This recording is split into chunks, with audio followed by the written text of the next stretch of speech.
Hey everyone, welcome back. This is Satya from Java Beam, and in this video it's a very quick glance at Java JDK 15 release new features we are going to see.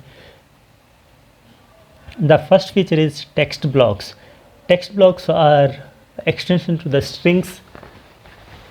String you write in a single code, and we'll see how we write a text blocks. We have to use the triple double quotes. So this is how you write text blocks in JDK 15, so that you can avoid all unnecessary things which you are doing in JDK 14 and previous versions. In previous versions we should write text blocks or text, whatever you have to write everything inside a double quote, and you need to keep concatenation, and you have to use escape sequence and multi lines. Every line need to be start with double quote and end with double quote. Yeah, this is how we write multi-line strings, but multi-line strings we can implement in JDK 15 using text blocks, which notates triple quote, which we can avoid using escape characters. We don't need to keep escape characters when you writing text blocks. So this is a Java 14 feature, and it is a full feature or became a part of Java now. Coming to the other feature, pattern matching for instance of operator. So we'll see how pattern matching works. Yeah, let me open. So let's say when you want to check any object of type, which type of object it is, then we use instance of operator and we will give the type. In this case I am checking whether this object is string or not. I am typecasting that object and I am using that object to perform my business logic. In JDK 15 same we can use in similar fashion, but additional variable is introduced. This is variable name, whatever you can give. What happens here, Java checks whether it is object of string, type string or not. In this case we are checking for string, whatever the type it is, instance of checks for type, and once the type is matched, it assigns the value, typecasted value or object to the given variable, so that the variable can be used within this block. So here you can use like this, in if condition similar to like this, you can use this variable. You are eliminating the boilerplate code. This is unnecessary actually. Here itself we are checking in this case what type of object it is. If it is a string, then only we are going inside. So why we need to again typecast this object to string? We need the other object which is type, what type of object it is. So in this case it is a string object, and using the string object we are performing this operation. This is how pattern matching with instance of operator works. And coming to the next feature, records. Records is resolving the problem of immutable objects. If you want to create immutable object, how you create? You need to provide a private methods, and you have to take care of so many things. So immutable objects are created using the records. Records is a keyword similar or like if you want to create interface, you use the interface keyword. If you want to create a class, you will use the class keyword. Similar way, use the records keyword to create a record object. And you can observe one thing, the signature is slightly different. Like a class, you won't pass any data, something like this, but coming to the record, you can pass the data. That is a immutable data, or records object is a immutable object, so you cannot modify this object later once it has been assigned. And you can see there is no constructor, there is no setter getter, there is no variables.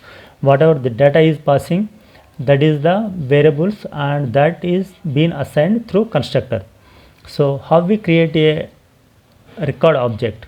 similar to normal Java class object. We use the new keyword, create the record object, and while creating the record object, that name, and we will pass the data. This is being passed to constructor of record. But you can observe one thing, there is no constructor with this. You won't provide any constructor in. By default it will take care of all the data, and it will make as immutable. So you cannot assign any data after a record object is being created, because it's a immutable. See, it is going to be a compilation issue if you are going to assign. And to retrieve the data, you use the object dot this, like whatever the variable name, something like a method signature, method calling, you will call the variables. This is how you call the records. So records are replacement for immutable objects, which is there is no direct way to create. So using the record keyword, we are going to implement immutables in JDK 15. The other are sealed classes. Sealed classes are, if we'll see example, you will understand properly. So if you are creating one class, let's say you have created a class A, do you have any control on this class to say who are all can extend your class or who are all not eligible to extend your class? There is no way. Only way was you can restrict your class scope. You can provide public or private or default, saying within the package or within the inheritance scope or within the class. But there is no way you cannot say ABC classes can extend my class and XYZ cannot extend my class, you can say. But in JDK 15, using the sealed keyword, sealed approach, you can give the permission to some of your classes, saying these classes can extend my class, and these classes can behave as a child, and these are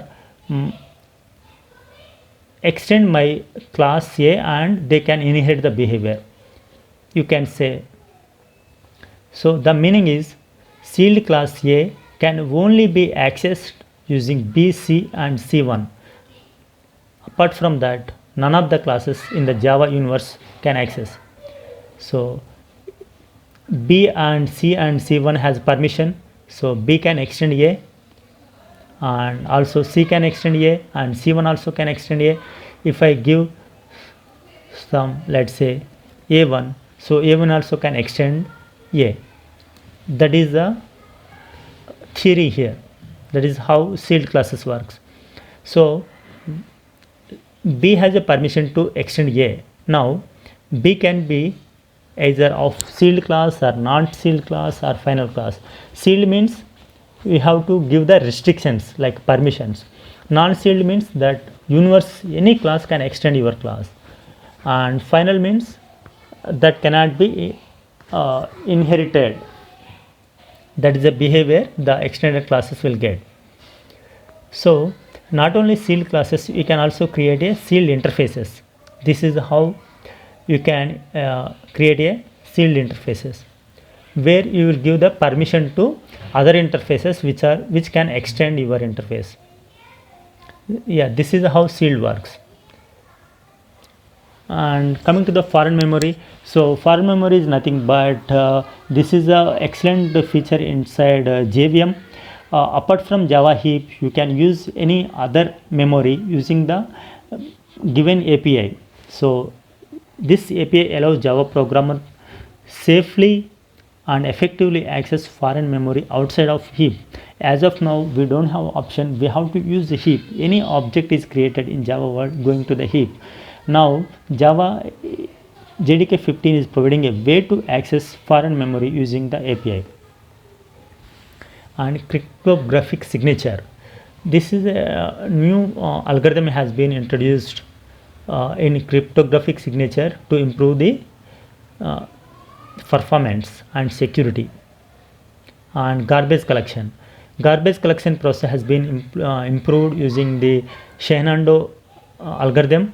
It's a low pause time garbage collection. It uses the reduces the garbage collection pause time by doing evacuation work concurrently with the running Java threads.